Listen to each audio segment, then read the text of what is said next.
तो मैंने अपनी योजना में इतने काम कराए, पिछले 2 सरपंचों ने काम नहीं कराए, इतने काम मैंने अपने गांव में कराए। और रही बात डॉक्टर अरविंद शर्मा की, जहाँ जहाँ इनकी जरूरत पड़ी, इनकी वोट हमारे लिए बहुत कामगार साबित रही है। धारा 370 हटाने में, राम मंदिर में, सभी मुद्दों पे, 3 तलाक में इनकी वोट हमारे काम आई है। और उससे बड़ा तो मैं कोई काम नहीं मानता इनका। तो प्रधान जी, कुछ जैसे ग्रामीण ये भी बोल रहे हैं कि 370 धारा हमारे क्या काम आएगी, उस बारे में बताओगे? आपको बताना चाहते हो, जैसे बोल देते 370 क्या काम आएगी, राम मंदिर क्या काम आएगा। भाई हमारे गांव में, हर गांव में मंदिर बना हुआ, क्या काम आता है बताओ जी। क्यों पूछते उसको, हर साल क्यों भंडारा करते हैं उसका, बताओ। क्योंकि हमारी पुराने टाइम से परंपरा चली हुई, हम श्री राम जी को मानते, श्री कृष्ण जी को मानते हैं। हमारा धर्म जो है, हम उस धर्म में तो चलेंगे, या हमारे मंदिरों को तोड़वा के मस्जिदें बनवाने का काम करेंगे? अरे मंदिर तो सबको चाहिए भाई, हमें मंदिर चाहिए। हम अपने देवी देवता को पूजते हैं, हम तो देवी देवता क्या, हमारा कोई ऐसा गुजर जाता है उसको हम पितर के रूप में पूजते हैं। ये होता दीपेंद्र होता तो दीपेंद्र थोड़ी ना वोट देता है, इनके पक्ष में, विपक्ष में डालता वो वोट। सब बादली क्षेत्र में किस तरह लोगों का समर्थन मिल रहा है? कि बादली मेरा घर है, गुलिया खापका में बेटा हूँ, और बादली का मेरे से और मेरा बादली से पूरा लगाव है। मैं अपने घर में आया हुआ हूँ, बहुत अच्छे तरीके से आपने देख लिया कितना जोश लोगों में है, हर तबके में, किसानों में, दलित, बैकवर्ड, सभी कैटेगरी में, नौजवानों में, हर एक में जोश है भारतीय जनता पार्टी मोदी जी के कामों के प्रति। और हम पूरी उम्मीद कर सकते हैं कि मोदी जी के कामों को देखते हुए, जिस तरह से मोदी जी ने हर एक कैटेगरी का ध्यान रखा है, अब की बार भारतीय जनता पार्टी की सरकार, मोदी जी प्रधानमंत्री, और हरियाणा में 10 की 10 सीटों कमल का फूल। डॉक्टर साहब, कुछ युवाओं ने कांग्रेस को छोड़कर बीजेपी में शामिल हुए आज। हाँ जी सर, सामने सर सामने देखिए एक बार। डॉक्टर साहब, युवाओं का की जो सोच है, युवाओं की बहुत अच्छी सोच है कि भारतीय जनता पार्टी ही हर एक तबके का, युवाओं के लिए संकल्प पत्र में आपने देखा मोदी जी ने कितने गजब का काम किया कि 20 लाख रुपए का लोन युवा without collateral, without any guarantee दे सकता है। तो छोटी बात नहीं है, बहुत बड़ी बात। प्रधानमंत्री विश्वकर्मा योजना युवाओं के लिए एक मौका है, वो अपना काम शुरू करें, जिसने शुरू कर रखा है उसको बढ़ा सकते हैं। धन्यवाद।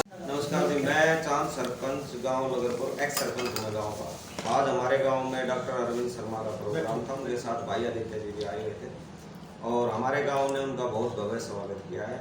और एक हमारी टीम है छोटे बच्चों की, उस टीम ने पूरे वहाँ से 1 किलोमीटर से उसके आगे आगे डंड मारते हुए बच्चे वहाँ तक लेके आए, और हमारे गांव ने अच्छा स्वागत किया। और अब की बार हमारे अरविंद शर्मा को यहाँ से जिता के भेजेंगे, अभी बिल्कुल इसी इलेक्शन में। पहले कभी ऐसा नहीं हुआ, मेरी 5 साल का, बल्कि मेरा 7 साल का कार्यकाल था, उसमें कभी ऐसा नहीं हुआ। क्या काम है? पता नहीं, कोई किसी की मिली भगत विपक्ष की भी हो सकती है, अभी मैं कह नहीं सकता, उसमें किसी का भी कुछ भी हो सकता है। प्रधान जी, गांव में युवाओं का किस तरह समर्थन मिल रहा है? युवाओं का आपने देख भी लिया होगा, आपने यहाँ कवरेज भी किया है, तो युवाओं का अच्छा प्रेस। बात करें के साथ किन योजनाओं को लेकर, क्या स्कीम बता रहे थे गाँव में?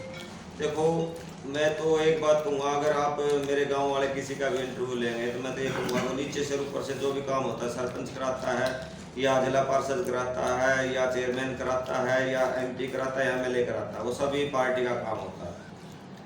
चांद जी, जैसे बात करें युवाओं की, इस 10 साल के कार्यकाल में जैसे बात चल रही है, बिन पर्ची बिन खर्ची नौकरी मिली है, तो आपके गाँव की बात करते हैं, 10 साल के दौरान कितने युवाओं को मतलब बिन पर्ची बिन खर्ची नौकरी मिली हो? ये तो नहीं कहूँगा कि एक हरियाणा सरकार में ही मेरे गांव के कम से कम 10 बच्चे लगे, और मेरे गांव का इनकम टैक्स ऑफिसर भी लगा हुआ है। अच्छा। मेरे गांव का लेक्चरर दिल्ली में भी लगा हुआ है, और मेरे गांव का भी SDM, पहले दिल्ली पुलिस में था, वो नौकरी छोड़ के SDM लगा हुआ है, और नौकरियां मेरे गांव में मिली हुई है। जिस अनुसार से पहले मेरे गांव में 5 या 10 साल में 1 नौकरी मिलती थी, अब मेरे उसमें देखा गया है कि 5 साल के कार्यकाल में कम से कम 10 नौकरियां मिली है। लेकिन विपक्ष तो ये बात कर रहा है कि भाई जैसे ग्रुप D की नौकरी मिली, आपको बड़ी पता चल जाएगा इस बात का, खर्ची पर्ची सबको पता चल गया। आप जैसे न्यूज में चल रहे हो, पहले किसी को पता नहीं होता था क्या चल रहा है क्या नहीं चल रहा, अब सबको पता चल गया। खर्ची पर्ची से बच्चे लगते थे, अब उनको बताने का ही तो काम करेंगे। ये वोटर है जो आपने देखा भी होगा, ये भीड़ है, ये बताने का ही काम करेंगे। वोट डाल के उनको बताने का काम करेंगे। हाँ, अब बगैर खर्ची पर्ची के लग रहे या नहीं लग रहे। तो एक गरीब किसान का बेटा, एक मजदूर का बेटा भी आज नौकरियां पा रहा है। तो बादली क्षेत्र की बात करते हैं, बादली क्षेत्र में किस तरह का जनता का समर्थन मिल रहा है बीजेपी को? बीजेपी को अच्छे कार्यों की वजह से मिला है। हमारे बादली में तहसील, सब डिवीजन, सब चीज ला के रखी है ओम प्रकाश धनखड़ जी ने। वो ये लगा लो कि एमपी साहब के अनुमान है, वो उन्होंने सारे काम कराए हैं। और यहाँ तहसील भी ला के रखी। हमारे यहाँ तो पहले चौटाला साहब ने तहसील एक कमरे में रखवाई थी, वो उठ के भाग गई थी। दीपेंद्र ने कभी कोशिश ही नहीं की।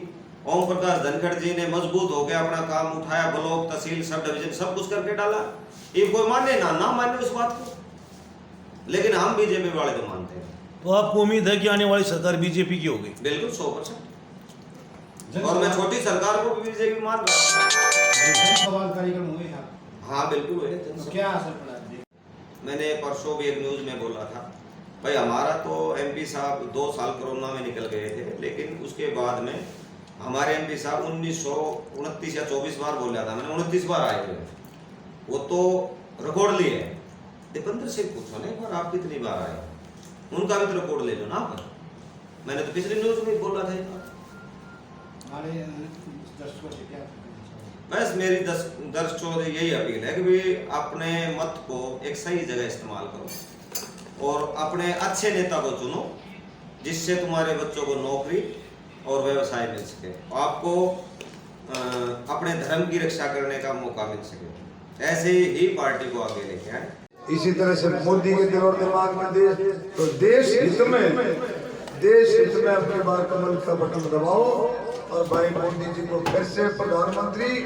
और भाई पहले भी आशीर्वाद दिया नगरपुर ने, और भाई फिर मैं आपका आशीर्वाद मांग रहा हूँ। आने जाने का जो सिलसिला है, इसमें जो कमी है उसको बढ़ाएंगे आने वाले समय में। और भाई और कुछ सरपंच को मैंने बात करी, नायब सैनी जी का संदेश है, किसी भी गांव में 4 जून के बाद विकास के कामों में पैसे की कमी नहीं रहने दी जाएगी। ये भाई मोदी जी की और भाई नायब सैनी की गारंटी। किसी भी हम भी बीच में बैठे, मैं भाई सॉरी चांद का बच्चों का इन्होंने पूरे कर्तव्य दिखाए हैं। इनका भी बहुत धन्यवाद करता हूँ। आदित्य धनखड़ जी हमारे